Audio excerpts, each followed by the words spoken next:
Boa noite para você, graça e paz. E falei igual se estivesse na igreja agora. Meu nome é Cláudio Luiz e esse aqui é o Teologando Entre Amigos. É uma satisfação ter você de novo junto com a gente, nos assistindo e podendo participar também, tá? Se você tiver algum comentário, alguma pergunta, só você entrar, fazer sua perguntinha e nós vamos estar respondendo. Hoje, eu tenho dois assuntos rapidinhos para tratar com você antes de eu chamar a nossa convidada. Se você olhou antes do nosso banner, eu montei um banner para o Teologando Entre Amigos, era uma lâmpadazinha. E agora eu fiz um novo banner, e eu queria também saber de você se posso lançar esse banner com uma pesquisazinha para a gente, tá? Deixa eu abrir aqui, enquanto vai abrindo. Eu quero trazer você uma reflexão rapidinho. Como a gente tem feito todas as vezes, né? Às vezes a gente está nesse mundo e nos sentimos desanimados, cansados. E aí eu pergunto para você, você está desanimado? Parece que as coisas não avançam e a vida não muda. Talvez não seja você, mas conhece alguém que está precisando de ânimo? O melhor lugar para você encontrar ânimo é na palavra de Deus. A Bíblia tem 365 vezes escrito: não temas, continue avançando, estou contigo, para cada dia da sua semana. Hoje, eu e você, nós vamos abordar um assunto bem interessante, que tem movido a humanidade, principalmente nessa última década. E aí você vai poder aprender um pouco com a minha convidada, tá? E ao mesmo tempo eu quero te introduzir. Leia a Bíblia. A Bíblia é um excelente livro de cabeceira para quem quer aprender, quer ganhar conhecimento e paz. Deixa eu mostrar para você aqui o nosso novo slogan, nossa nova marca. Deixa eu ver se dá para você ver. É um guarda-chuva e escrito Teologando Entre Amigos. Depois eu vou lançar ele para você ver melhor, tá bom? E aí depois você vai me dar a sua opinião se você gostou ou não, ou se prefere a antiga. Eu vou botar as duas depois para você participar com a gente, tá bom? Eu quero convidar para estar comigo mais uma vez e desde já agradecer, porque é uma pessoa que se tornou parte do meu convívio, é uma pessoa que de coração aprendi a admirar. Ela tem uma palavra fácil, eu gosto do jeito que ela fala, sabe? Você entende, e eu tenho acompanhado as lives que ela faz, e tem sido maravilhoso o jeito que ela fala. Você parece que está conversando um diálogo. E eu queria convidar para estar com a gente agora a minha amiga, posso chamar assim, a doutora Erlaine. Doutora, que bom tê-la aqui com a gente. É uma satisfação imensa, de coração, ter você com a gente, sabe? Como eu falei antes, você já faz parte da minha família. E essa corrente do bem, a gente está tentando aumentar ela, e daqui a pouco eu vou te apresentar novos amigos. A pandemia está me servindo para isso, para conhecer gente nova, rever outros amigos, sabe? Conhecer gente que, poxa, fazia tempo que eu não via. Isso está sendo maravilhoso. Você quer se apresentar novamente para o povo? Fique à vontade. Boa noite, pastor Cláudio, boa noite a todos que nos ouvem, né? Mais uma vez é uma satisfação muito grande poder estar aqui entre amigos, né? A pandemia fez isso. Então, de algumas lives para cá, eu tenho falado justamente sobre isso. A gente tem visto só o lado ruim, né? O lado mais perverso da pandemia. Mas tem o lado bom da pandemia. O lado bom da pandemia foi poder ter feito amigos. Como eu aprendi a considerar, né, o Senhor, a outras pessoas que eu não conhecia, né, e fazem parte hoje do nosso convívio através das lives. Então, assim, é uma honra muito grande. Para quem não me conhece, para quem já me conhece, né, eu sou Erlaine Ventura, eu sou psicóloga cognitiva comportamental, psicologia positiva e especialista do trânsito. Pastor aí agora virou instrutor, que eu vi aí pelas redes sociais com a Letícia.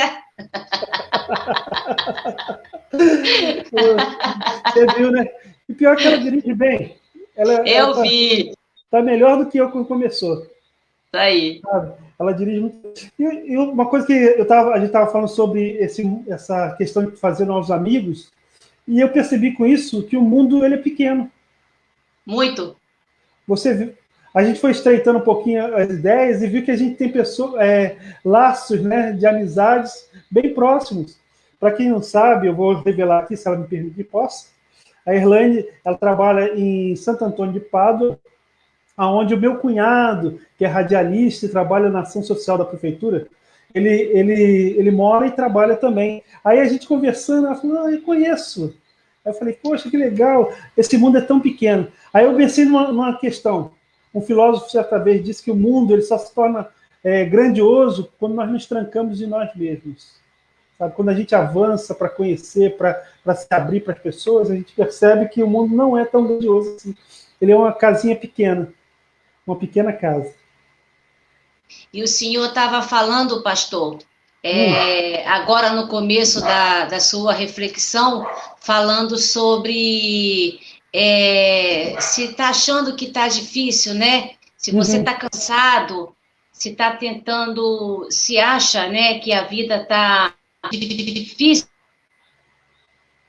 Deu uma travadinha, mas eu muito, está sendo provação. Tudo que a gente conversa, a mesma coisa. Está sendo uma provação.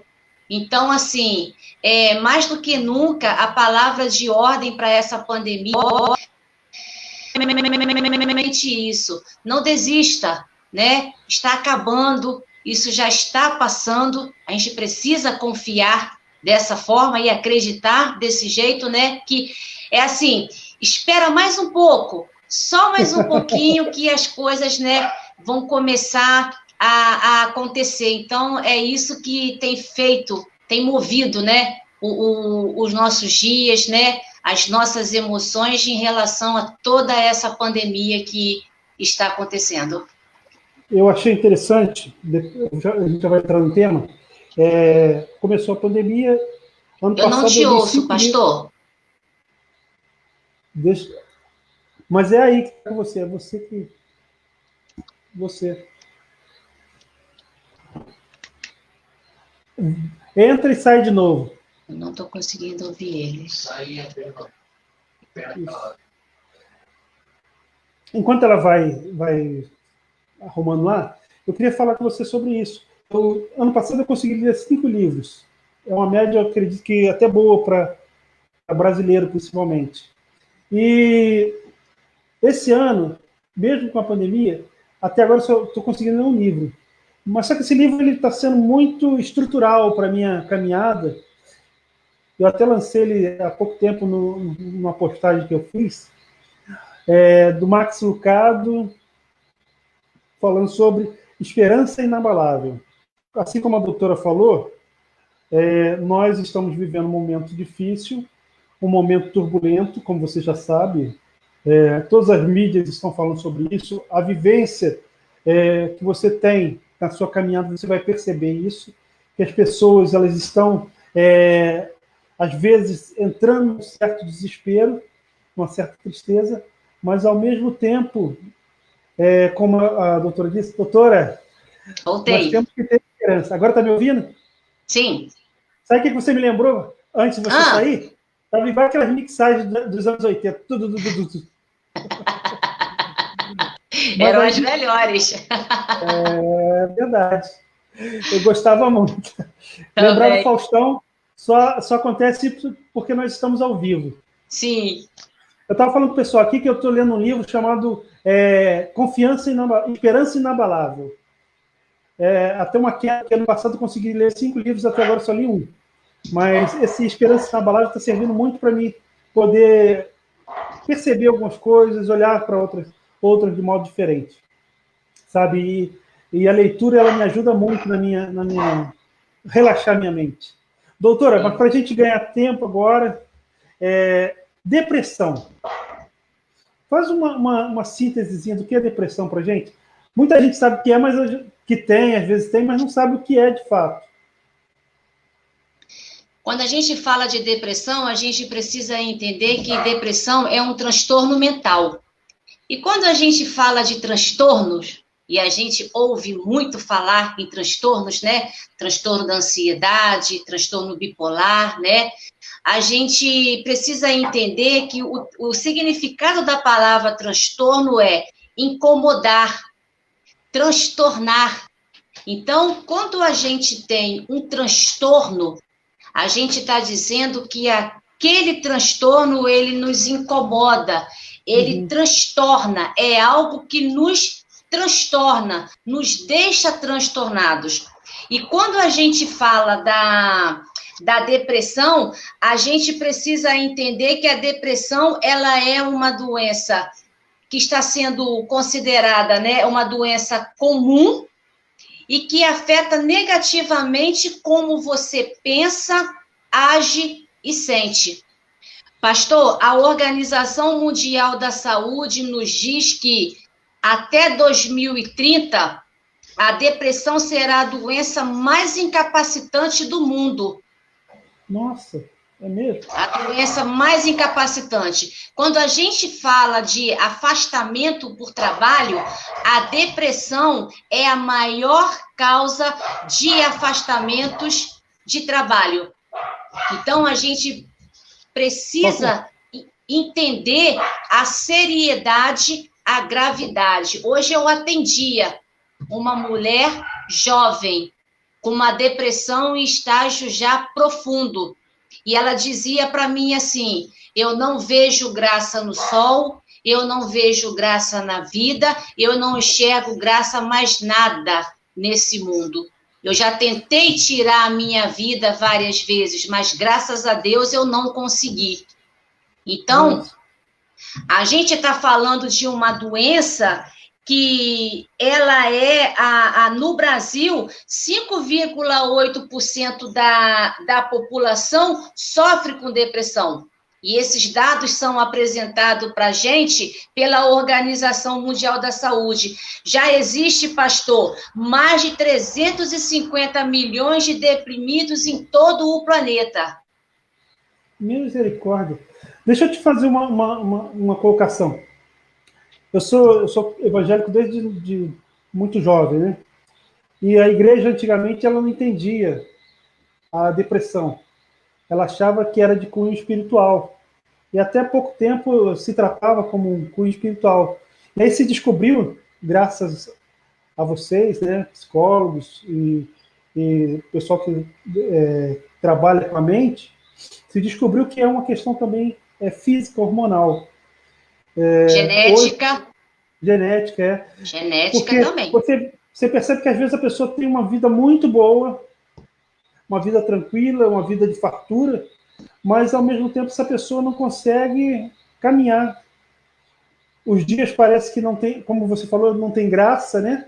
É a ausência da graça, no caso, ela deixa de sentir a graça, as noites parecem intensas, a cabeça fica aquela coisa fervilhando, e você eu faço até minha culpa, né?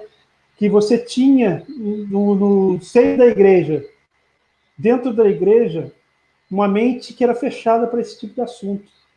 Uma vez, que eu vou te contar uma experiência de anos atrás, apareceu uma moça na igreja onde eu estava, eu ainda era membro, ela deprimida, depressiva, aí pediu oração, eu acho nada mais justo. Aí uma das irmãs foi orar por ela, e ela falou que tinha depressão, e a irmã se irmão expulsou o demônio dela. A igreja entendia muito dessa forma. E hoje, com esses dados que você trouxe, de 300 mil, né? Mais de 350 milhões em todo o planeta. Nossa, Deus. E hoje você já tem um outro viés. Quer ver? Quando eu fui para a faculdade, foi me apresentado um livro, e esse livro era Pastoreando Pastores. Muito bom até, por sinal. E ele apresentava que dentro de uma gama de enfermidades que o pastor tem, uma delas pode ser a depressão. Tanto é que eu tive alguns conhecidos há uns anos atrás que vieram a óbito, né? Se suicidaram. Essa palavra é difícil, né? Se Sim. suicidaram por causa da depressão, sabe? Porque a E aí, depressão, ela leva ao suicídio. aham. E foi casos terríveis. Hoje, você fez até lembrança, eu esqueci de falar isso no início, estamos vivendo Setembro Amarelo, né? Setembro Amarelo, que vai tratar muito bem dessas questões, vai ter um olhar diferenciado para isso, né? Setembro Amarelo é o mês de prevenção ao suicídio, onde todo mundo está com os olhos voltados para esse tema. Só que com essa pandemia, pastor, nós falamos de depressão e suicídio desde quando começou. Desde quando toda essa pandemia começou, que nós estamos falando da depressão, do transtorno de ansiedade e do suicídio. Para o senhor ter uma ideia, e para aqueles que nos assistem também, a depressão, ela aumentou só nessa pandemia mais de 50%. Os transtornos de ansiedade aumentaram mais de 80%. O CVV, que é o Centro de Valorização da Vida, durante essa pandemia, eles já receberam, aumentou o número de ligações em mais de 1000%. Deixa eu te falar, a gente tem uma pergunta aqui. Você quer responder ela agora? Sim, por favor. Pastor Mauro José Carvalho, meu amigo e seu amigo, ele faz a pergunta: quais são os tipos de depressão que o ser humano enfrenta na vida, na sua vida? Os mais comuns, né? Que são... Os tipos de depressão, quando a gente fala dos tipos de depressão, a gente tem aí vários tipos. A gente tem até a depressão sazonal. Você já ouviu falar da depressão sazonal? Não. Como é que essa funciona? A depressão sazonal é aquele tipo de pessoas que apresentam depressão no inverno. São pessoas que têm uma predisposição a sentirem depressão no inverno. Nossa, só para você ter ideia da variedade de depressão que a gente tem voltado aí para toda essa questão. Alguém colocou aqui que, segundo a Organização Mundial da Saúde, o Brasil é oitavo em caso de suicídio, porque na depressão ele é o quinto no ranking. Infelizmente, o nosso Brasil, ele sempre é campeão em coisas que não são boas, né? Verdade. Infelizmente. Então, é o quinto É que eu faço tanta anotação, pastor, que são tantos números, e eu não quero perder. Aqui, eu arrumei até um caderninho também para fazer as minhas. Sim, é porque esses números, pois é, eu também estou com uma colinha aqui quando se trata de números, porque são esses números que são alarmantes e que a gente precisa estar falando para que as pessoas se conscientizem da seriedade do que nós estamos falando. Então, percebam, quando eu falo de depressão, como eu falei aqui no começo, ela é o que mais afasta hoje o trabalhador das suas funções. É a doença mais incapacitante que tem hoje. Quando a gente fala de depressão e suicídio, mais de 90% das pessoas que se suicidaram tinham depressão. Então, a gente precisa entender que ninguém cisma assim, da noite para o dia eu vou tirar a minha vida. Não, essa pessoa está passando por um sofrimento psíquico, essa pessoa está pedindo ajuda, está pedindo socorro e muitas das vezes acha que o suicídio é a solução para o problema. Então, é onde a gente vem dizer aqui que não. A solução para o problema é buscar ajuda, né? É continuar vivendo e melhorar toda essa situação. Mas nessa pandemia, nunca se falou tanto de depressão e suicídio como nós temos visto, pastor. Cada vez mais. E a gente tem... Pode falar. Pode falar. Eu ia falar que a questão social, né, e antropológica, o ser humano é um ser relacional. Mas, ao mesmo tempo, desde o momento que... Estou falando de antropologia. Que ele sai de dentro daquele ambiente que era chamado caverna e começa a se relacionar, ele já não consegue mais ficar tanto tempo preso. Isso aí. E é o que está acontecendo. Aí o senhor olha Ipanema, final de semana. As praias de Ipanema estavam lotadas, né? Lotada. Como segurar um carioca com esse sol que tem feito, né, nesse inverno? Nós estamos no inverno, a gente não está no verão ainda, né? Nós estamos no inverno. Então, como segurar cariocas com a praia ali, pertinho, com esse sol que a gente está fazendo? Não tem como ficar dentro dessa caverna de jeito algum, né, pastor? Verdade. A caverna passa longe. Não, e o carioca, como você falou, a gente é sazonal, somos sazonais, né? O sol apareceu, praia. O sol apareceu, vamos para algum tipo de lazer, principalmente na praia. E isso, eu acredito que esse foi o problema maior nessa pandemia, que gerou tanta depressão. Estou certo ou estou errado? Que foi essa questão da gente não estar acostumado a se fechar nessa caixinha. Sim, e porque o ser humano é um ser sociável. Nós somos seres totalmente sociáveis, né? A gente precisa o tempo todo desse contato. Abraço. Acho que eu falei na outra live aqui, junto com o professor. Todas as vezes que eu me despeço de paciente em consultório, eu dou aquele abraço, né? Aquele acolhimento, aquela forma de acolher, né? Aquele paciente. Eu tenho sentido muito essa falta. Existem pacientes, principalmente pacientes que chegaram novos agora em consultório para mim, que eu não conheço, tá? Dos olhos para baixo, por causa da máscara. E nem eles a mim também. Então, quem era já paciente antigo antes da pandemia, sim, né? Via psicóloga com o rosto totalmente à mostra. Os que estão agora, para as crianças, eu preciso, às vezes, tirar a máscara.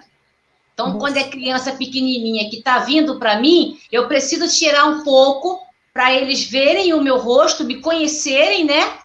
Aí depois eu volto com a máscara. Então, quando a gente fala de toda essa pandemia, o mais difícil para o ser humano foi justamente estar dentro dessa caverna o tempo todo. Verdade. Essa caverna tem sido o pior de todos os momentos, pastor. O pastor Mauro, ele pergunta aqui, qual o tipo de tratamento que traz cura para o ser humano na depressão? Aí a gente precisa falar que a depressão, se ela é tratada no início da doença, ela tem cura. E aí, esse tratamento, ele é feito com médico psiquiatra, que é através de medicação, e com o psicólogo. Aí eu preciso puxar a brasa para minha sardinha, porque a terapia cognitiva comportamental, ela tem comprovadamente uma eficácia de mais de 70% nos tratamentos de depressão. Então, o tratamento de pessoas depressivas é psiquiatra com medicação e psicoterapia com psicólogo. Nossa, legal. Eu tenho uma paixão pela sua profissão, sabe? Todo pastor tem. Eu estou tentando... Difícil pastor que não tem. Eu estou tentando, minha segunda faculdade, eu estou tentando psicologia. Entendeu? Que bom! Porque eu quero ingressar nessa área. Porque conhecer a mente humana, o relacionamento... Deixa eu voltar só um pouquinho, e depois eu quero saber um pouquinho sobre o suicídio.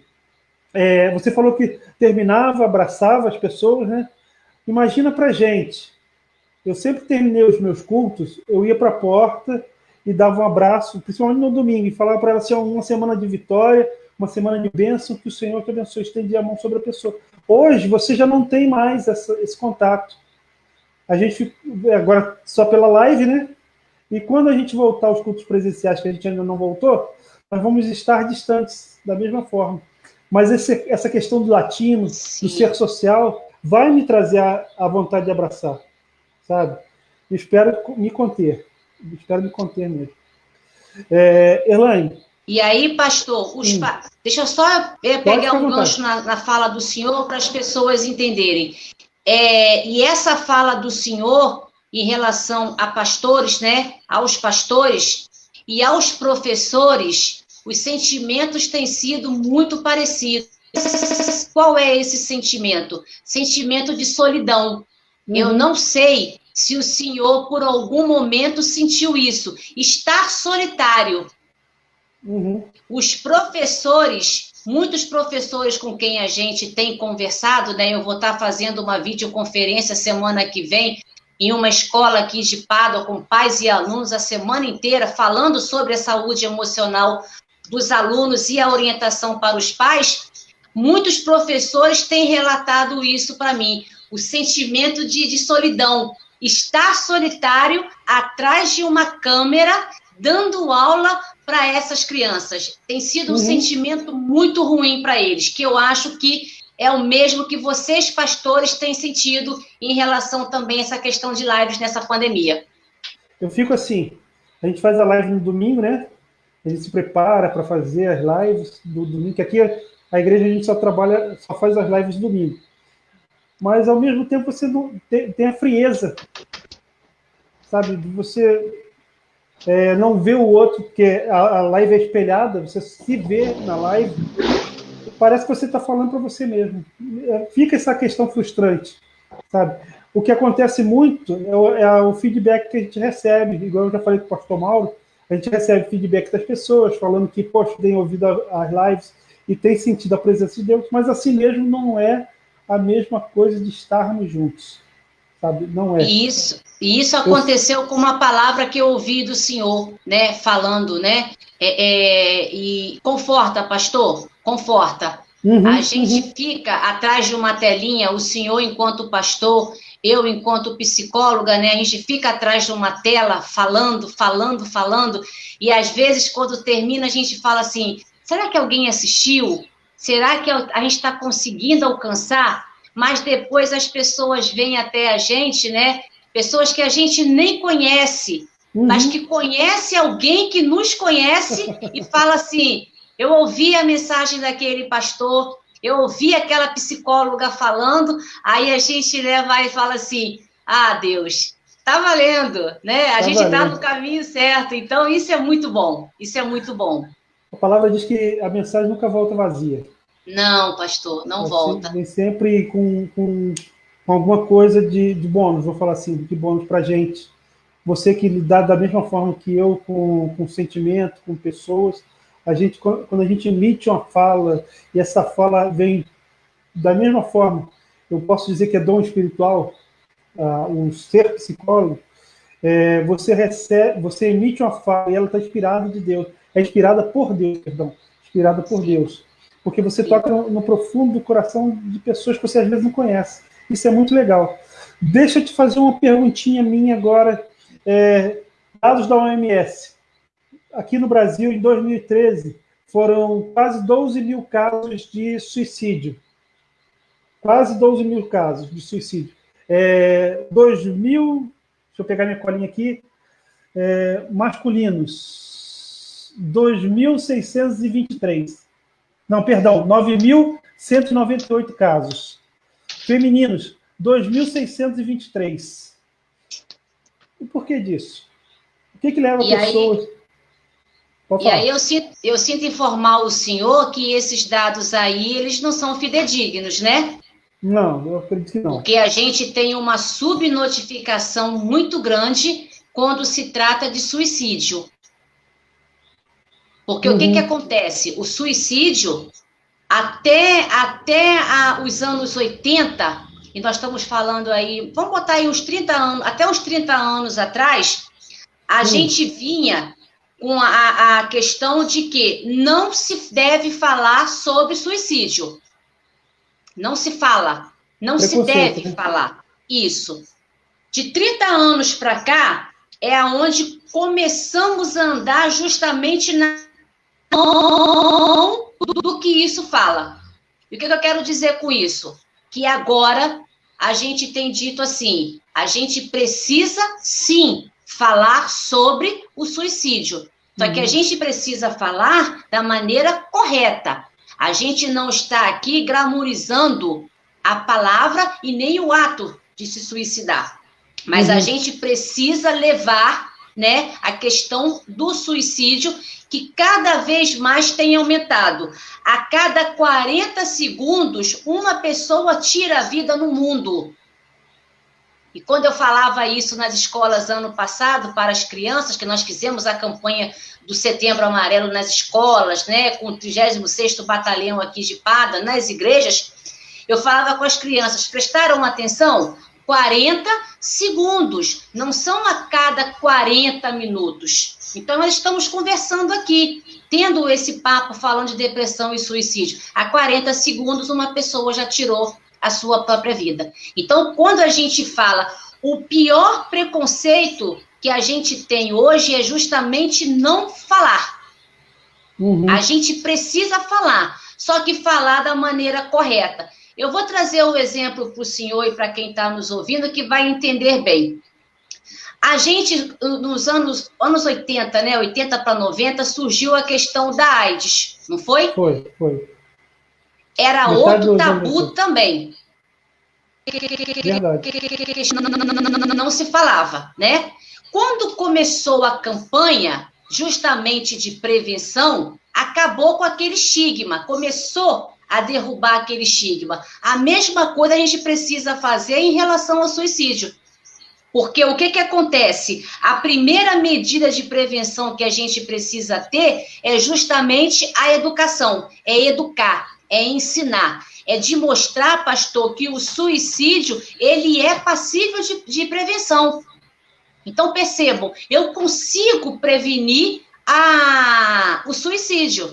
Então, eu preciso falar, eu preciso orientar, mais do que nunca, hoje, no momento atual que nós estamos vivendo, nós precisamos falar sobre o suicídio. Nós precisamos orientar ainda mais os nossos jovens, porque o suicídio, ele é a segunda maior causa de morte entre jovens de 15 a 29 anos. É mesmo? Segunda maior causa de morte que nós temos hoje. Pastor, ficou mudo para mim novamente. O senhor me ouve? Eu te ouço. Às vezes, quando você mexe aí, seu marido está me ouvindo, é quando você dá uma mexida, às vezes aí parece que desconecta. Não estou ouvindo ele, vou ter que sair de novo. Esse aumento de suicídios, eu queria compartilhar com você uma história que eu vivi há um tempo atrás. Uma pessoa, um jovem, ele devia ter no máximo uns 17 anos, e esse rapaz, ele era o filho único de uma família, e essa família amava esse rapaz demais. Só que chegou um momento... Você me ouve agora? Oi? Chegou um momento que esse rapaz... Eu estou contando uma história aqui de um rapaz que se suicidou. Nossa, a palavra é difícil de falar. Se suicidou. Suicidou-se. Nossa. Fala suicidou-se, que é mais fácil. Suicidou-se. Ele era o único filho, né, da família, e ele teve um momento que ele se fechou dentro de uma caverna de pensamentos. E o pai e a mãe não atentaram para isso, acharam que era normal. E quando eles perceberam, o rapaz estava dentro do celeiro, enforcado. Sabe? Esse assunto, desde a época desse menino, ele tem me chamado muita atenção, tem me incomodado muito. Porque, Erlane, não sei se é uma tônica, e se você puder nos ajudar sobre isso, quando você começa a ter essa vontade de suicídio, a mente ela começa a vagar, começa a questionar. A própria palavra de Deus, ela fala sobre isso. Quando ela vira para o salmista, fala assim, a alma do salmista fala assim, por que estás abatido? Não, como é que é? O salmista pergunta a sua alma, o salmista pergunta a sua alma, por que estás abatido, ó minha alma? Espera em Deus. E aí ele começa a relatar que às vezes ele estava no meio da multidão, mas estava ao mesmo tempo sozinho. E isso ele pede a morte para ele. Desculpa, tá? Se você quiser interferir, pode ficar à vontade, tá? Não, pode falar. Esse suicídio, essa vontade, ela começa aqui.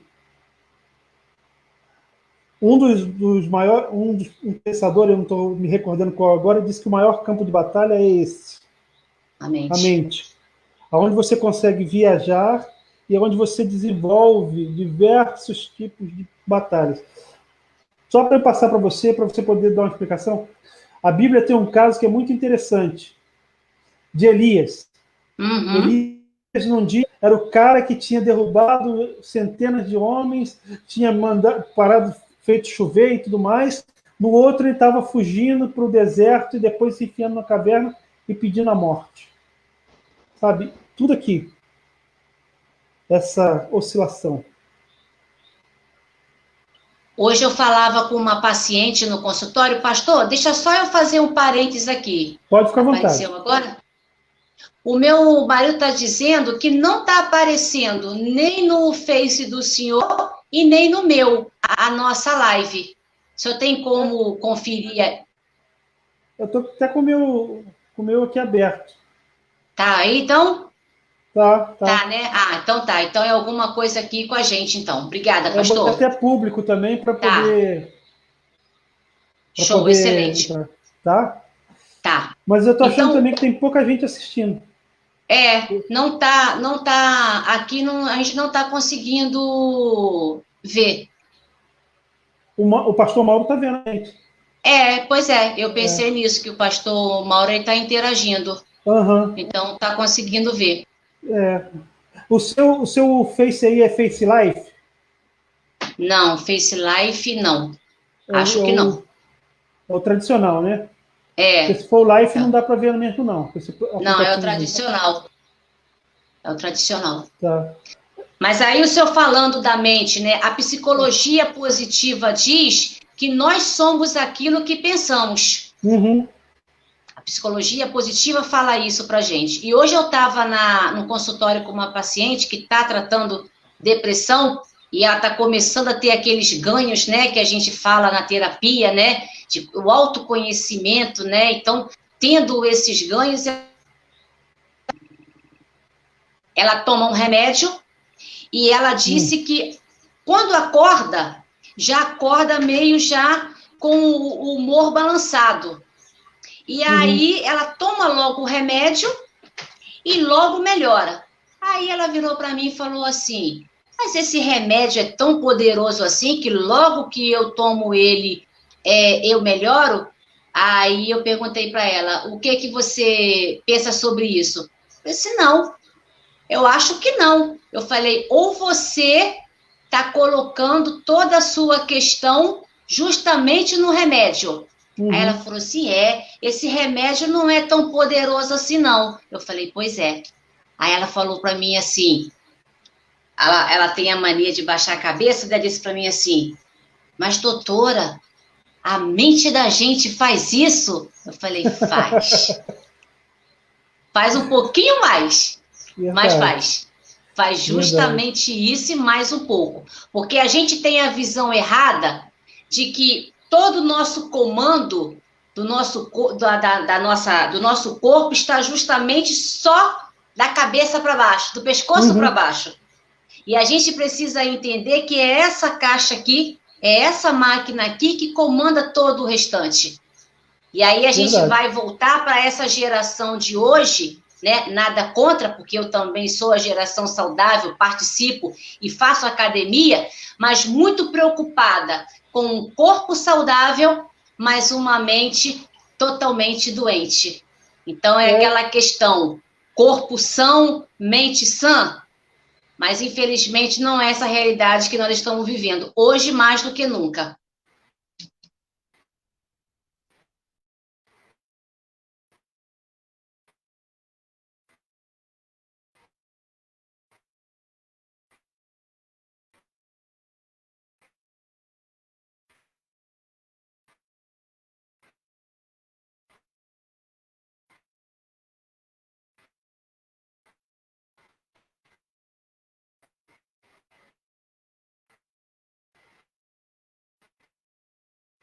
eu percebo assim, quando você falou.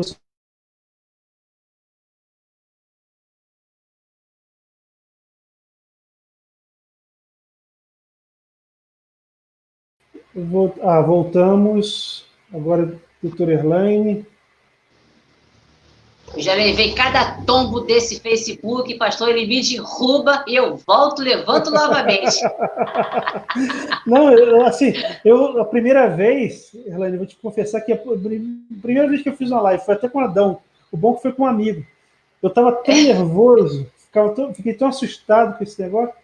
Hoje eu fico preocupado, mas assim, é bem menos. Já estou começando a acostumar. Sabe, essa ideia ele derruba, a gente levanta. Até ele cansar de derrubar a gente. Vamos ver quem vai cansar primeiro. Ele de derrubar a gente levantar toda hora, mas vamos embora. Como aquela música que fala, levanta, sacode a poeira, sacode a poeira e dá a volta por cima. A gente vai. Isso aí, vamos embora. Pode tentar, mas não consegue jogar a gente no chão.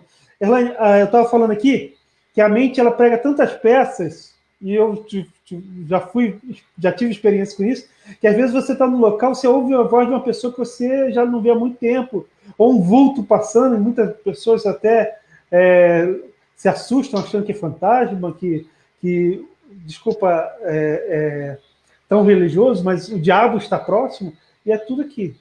Esse campozinho, essa mente que precisa ser saudável, como você falou, tem que estar sempre sendo cuidado, trabalhado. Às vezes, em contrapartida, nos preocupamos muito com o físico. Concordo com você. O físico tem que estar bem, além de que o meu não está muito bom, mas o físico tem que estar bem. Mas a mente, ela tem que ser educada, tem que ser trabalhada. Eu lembro de uma época, há uns 2 anos atrás, quando eu era garoto, tinha meus 7 anos. Faz pouco tempo. Faz pouco tempo. Eu ia na casa de um tio meu, que eu amo ele de paixão, eu de Coraci, e ele tinha uns livros lá sobre mentes. E eu ficava fascinado com aqueles livros. E um livro desses falava isso, que você tem que educar a sua mente. Isso me ficou gravado na minha memória. A mente tem que ser educada. Antigamente, no mundo helênico, né, o corpo era a soma de tudo. Os sentimentos, as ideias partiam daqui, do coração. Só que aí você foi trabalhando, os anos foram passando, né? A ciência se multiplicou, se avançou, e nós descobrimos que está aqui. Nós temos que cuidar muito bem da nossa mente. Nós tínhamos autores, né? Nós temos autores, né, que defendem, né, essa dualidade, né, da questão da mente e do corpo, né? E aí a gente consegue entender que, de fato, o que acontece é que realmente essa máquina comanda todo o restante, né? Ela não coexiste separadamente, né? Ela comanda todo o corpo, ela está interligada, não adianta, que não tem como separar. Não, e você tem que tratar dela da mesma forma que você trata do seu corpo. Até o jeito que você se alimenta. Pode falar. Isso. E aí eu preciso pegar o gancho no que o senhor está falando para justamente chamar a atenção, principalmente nessa pandemia que a gente está vivendo, né? A gente precisa tratar da nossa mente. A gente está preocupado com muitas coisas, mas a gente se esquece do mais importante, da nossa mente, do nosso cérebro. Porque o que acontece? Quando a gente está com uma dor no joelho, a gente logo procura um ortopedista.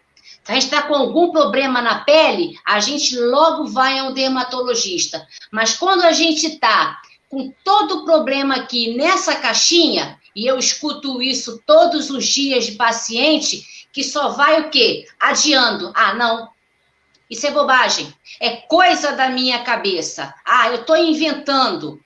Como o senhor disse há pouco minutos atrás, eu estou imaginando alguma coisa. E vai só protelando, né? Vai empurrando com a barriga. E aí, quando se chega a procurar, e é o que acontece com o tratamento psicológico, é quando está assim. Eu não sei se o senhor sabe, e as pessoas que estão nos ouvindo também sabem disso, mas os pacientes procuram, só conseguem marcar, agendar uma consulta psicológica quando está no auge da crise. Quando está já no limite, que a crise está fortíssima. Eu tive uma paciente ontem assim, eu estou falando com a senhora agora porque eu preciso marcar para amanhã, porque eu estou na crise, aquela crise brava. Aí a pessoa vai. Então, pastor, a gente vive uma cultura de apagar incêndios. O que é uma cultura de apagar incêndios? Tem um incêndio, um foco aqui, a gente sopra, abafa. Aí, logo à frente, aparece um outro foco. A gente sopra, faz a mesma coisa. E aí, até que esse foco, esses pequenos focos, acabam tornando-se o quê? Um incêndio muito grande. Aí, não tem como mais apagar. Aí, é justamente quando esse incêndio, ele nos consome. E é isso que as pessoas têm feito em relação à sua mente, às suas emoções. Deixa eu te fazer uma pergunta, uma curiosidade minha agora. Quem demora mais a te procurar, homem ou mulher? Parece uma coisinha boba, né? Os homens são mais resistentes, pastor. Os homens são mais. E quando a gente fala de tratamento, busca de tratamento, vale a pena a gente falar, que nós estamos falando da depressão, que o homem é vergonhoso. Por quê? Porque, infelizmente, se eu ver como é que a psicologia é interessante, né? E por isso que eu amo a minha profissão né, e tenho todo esse prazer de ensinar a psicologia, né, de fazer as pessoas entenderem um pouco. Percebe que uma coisa puxa a outra. A gente vive uma sociedade, infelizmente, machista ainda. O que é essa sociedade machista? Homem não chora, homem não sofre, homem não pode ter sentimentos de fraqueza, homem não pode apresentar de forma fraca em nenhum momento da sua vida. Aí, quando a gente fala de buscar ajuda, esse homem, muitas das vezes, ele não vai buscar ajuda. Quando a gente fala de suicídio, que aí uma coisa está interligada à outra, quando a gente fala de suicídio, quem se mata mais, pastor? Na sua opinião, o homem ou a mulher? Eu vou falar do que eu vi ali de números. Tá, o homem. O homem se mata mais, mas quem tenta mais são as mulheres. Ah, é? É. Isso aí não estava na pesquisa, não. Elas tentam mais do que o homem. Isso aí era para eu falar, por isso que não estava na pesquisa. Não é. Os homens tentam mais, pastor. Os homens se matam mais e as mulheres tentam mais. Qual é a diferença? Os homens, eles quando vão tirar a sua vida, eles usam, vamos dizer assim, a ferramenta adequada. Uhum. A ferramenta certeira, que não vale a pena a gente citar aqui. As mulheres, não, já usam outras ferramentas não tanto eficazes, que também não vale a pena a gente estar citando aqui, que não é esse propósito. Uhum. E a gente tem ainda um número que eu acho que o senhor também não sabe. A gente tem um número maior de suicídio não é entre os homens nem as mulheres, mas sim entre os idosos. Essa eu também não tinha esse número. Incrível. Sim, pastor, sim. Nós temos um número muito grande de suicídio entre idosos. E o que tem acontecido agora é que os adolescentes estão entrando para esse ranking. Eu tenho percebido isso. Quando estava no momento de escola, do meu filho, eu levava ele à escola e percebia que muitas pessoas tinham os pulsos cortados, muitos adolescentes. Automutilação. Isso, eu acho impressionante isso. Principalmente com o que eles têm hoje. Sabe? Com que o adolescente... O acesso que eles têm. Sabe, conhecimento. Hoje você vive no auge do conhecimento. Até eu brincar com minha esposa, conversando com ela, eu falei assim, a gente era muito inocente na idade do Miguel, que é o meu filho de 12 anos.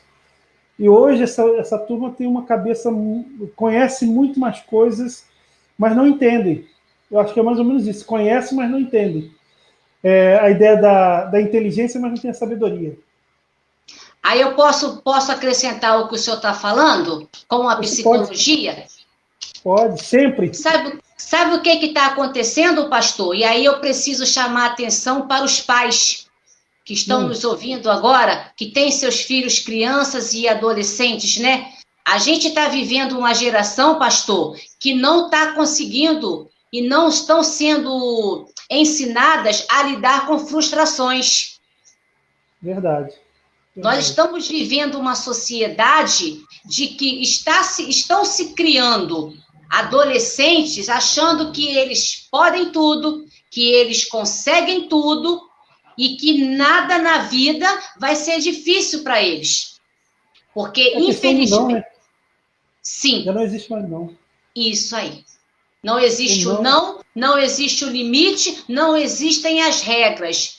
E a falta do limite, a falta das regras e a falta do não em caixa alta, em negrito, não só em caixa alta, mas em negrito, tem trazido muitos danos para as nossas crianças e adolescentes, principalmente quando se trata de suicídio. Pastor, eu tenho adolescentes em consultório com 16, 14 anos que viram para mim com 46 anos de vida e falam assim: eu não quero mais viver, a vida não tem graça para mim. É brincadeira isso, né? Eu queria que fosse, pastor, mas infelizmente não é. Não é. Não é, pastor.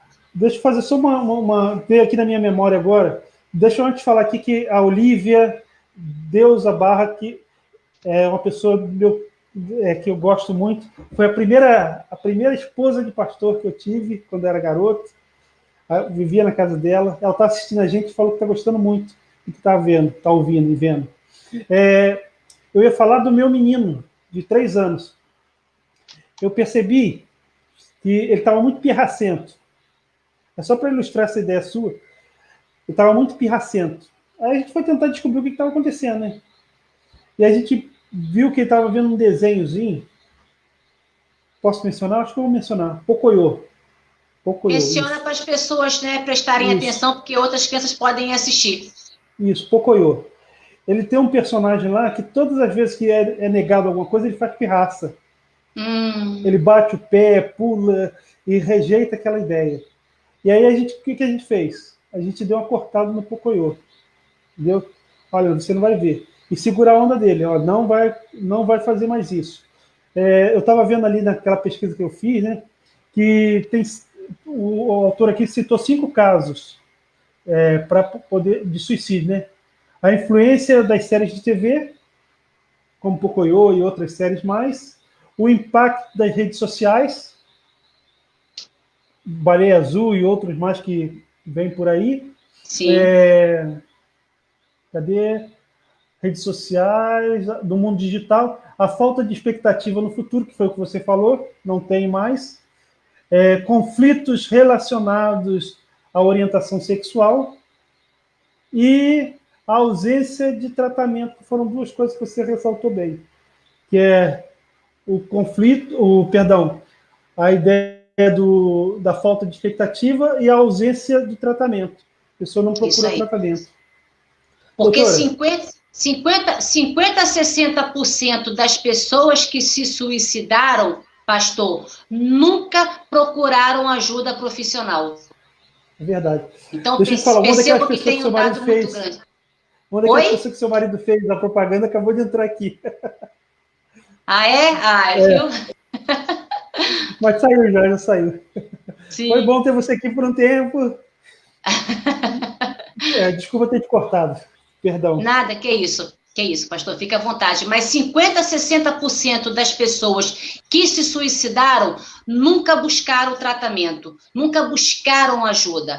E aí, quando a gente fala de depressão, quando a gente fala de suicídio, a gente precisa acabar com esse tabu, a gente precisa acabar com essa questão de vergonha, né? De que é vergonha eu procurar ajuda. A gente precisa acabar também, pastor, com o preconceito e com o pré-julgamento.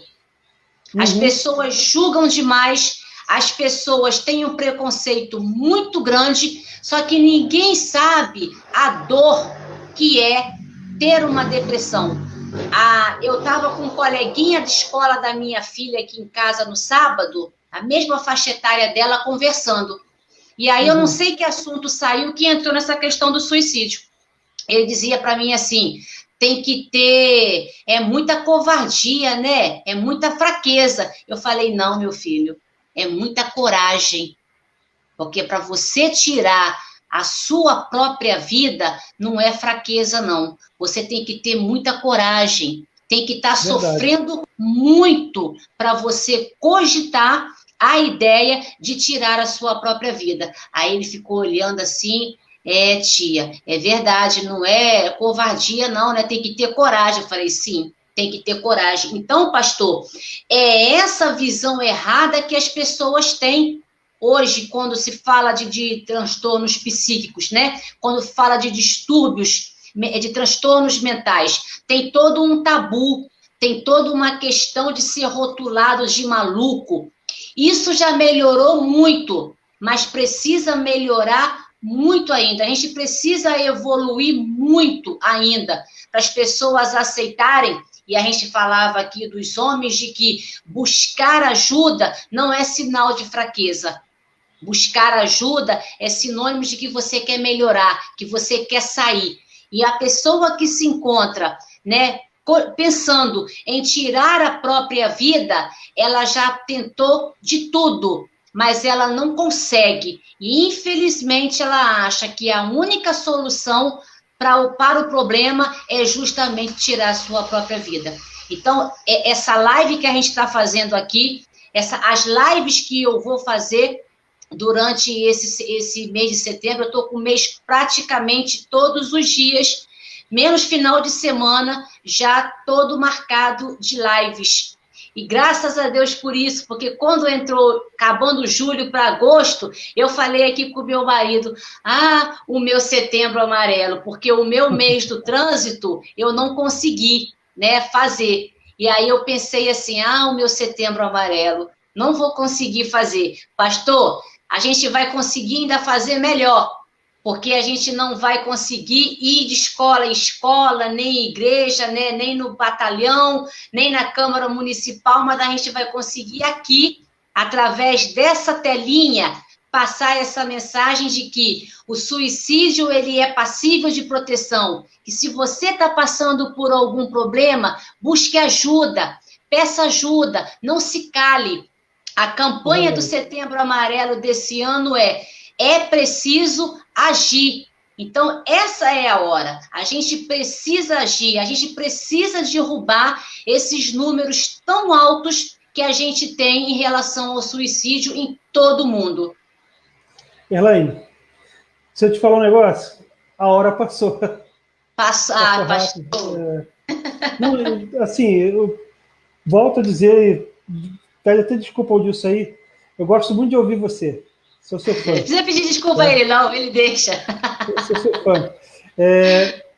Eu acho que esse é o momento, igual você falou, da gente abrir a boca, servirmos de arautos, sabe? Já que temos essa ferramenta, o uso correto da informática, das redes sociais, e falar para todo mundo que esse trabalho do Setembro Amarelo, do Outubro Rosa, é isso mesmo, né? Estou certo? Tem o Outubro Novembro Rosa. Azul, tem o Novembro Azul, o Outubro Rosa. Eu acho que você está aqui na minha lista já do Outubro Rosa também. Com certeza. Eu estou na lista de todo mundo para o Outubro Rosa. Outubro Rosa, tem que falar. É outro assunto que a minha cabeça está fervilhando, sabe? Esse negócio de Outubro Rosa. Novembro Azul e assim vai. A gente vai. Então eu vou mandar o tema para o senhor que eu tenho, que aí vai fervilhar ainda mais. Ajuda. Outubro Rosa. Eu estou ficando apaixonado nisso. Erlane, como eu te falei, nosso tempo acabou. Mais uma vez, eu quero te agradecer pela paciência, pelo carinho e pela confiança. Eu acho que é muito mais legal, porque você topar entrar numa live com alguém que quase não conhece, né? E, graças a Deus, tem havido uma sinergia e a gente está conseguindo conversar. Eu gosto muito, eu espero que você goste também. Muito obrigado. Muito obrigado. E, enquanto sacerdote, eu quero declarar aqui que o Senhor, nosso Deus, abençoe sua vida em todo momento. E que Amém. cada vez mais você possa propagar essa mensagem, tá bom? Em nome de Jesus. Você desfruta Amém, do meu pastor. carinho, do Adão e da minha filha agora também. E você conseguiu conquistar minha filha, então Pai conquista o da pai. família. Sim, É parte da família, querida. sim. Eu vou só me despedir do pessoal e volto já para falar com você, tá Tá bom? bom, pastor. Só um minutinho. Deixa eu ver aqui. Queridos, nós tivemos alguns problemas durante a transmissão. Fomos alimentados maravilhosamente com a fala do Dr. Erlane. Você que está sofrendo algum distúrbio, que está com algum problema, procure um psicólogo, procure alguém indicado para poder te ajudar. É o momento. Não se sinta constrangido em conversar. A própria palavra de Deus diz que nós devemos confessar uns aos outros, nós devemos conversar, nós devemos dialogar. E nada melhor com alguém que esteja preparado para te ouvir, para te orientar e para te conduzir nesse momento de dificuldade. Quarta-feira que vem, nós vamos estar falando aqui sobre fake news, também é um tema que está sendo muito abordado, e eu gostaria da sua presença, da sua participação, assim como nós tivemos a participação de alguns aqui, esperamos mais. Tem gente que assiste depois dessas lives, pode mandar os comentários, eu vou passar para a doutora Erlane, para ela poder responder no momento oportuno que ela tiver, tá bom? Novamente, eu quero dizer, é um prazer ter você comigo. Você faz parte desses amigos que eu estou criando, dessa corrente do bem, tá bom? Juntos nós vamos conseguir vencer essa pandemia e outras situações da vida. Muito obrigado, uma boa noite, um bom restante de semana abençoado na presença de Deus para você e para a sua família.